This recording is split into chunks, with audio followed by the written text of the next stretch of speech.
हाँ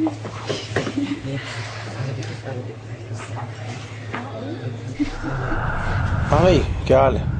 क्या पियोगे? Beer, vodka, orange? लाल शराब।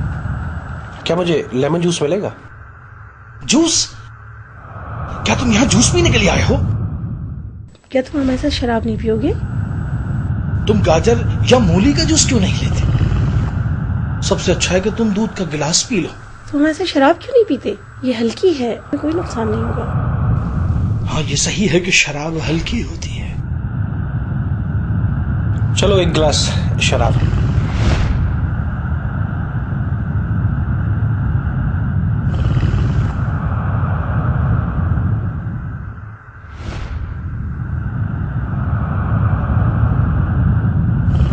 हम इस तरह मुतमईन करते हैं, इसके बाद बहुत आसान है।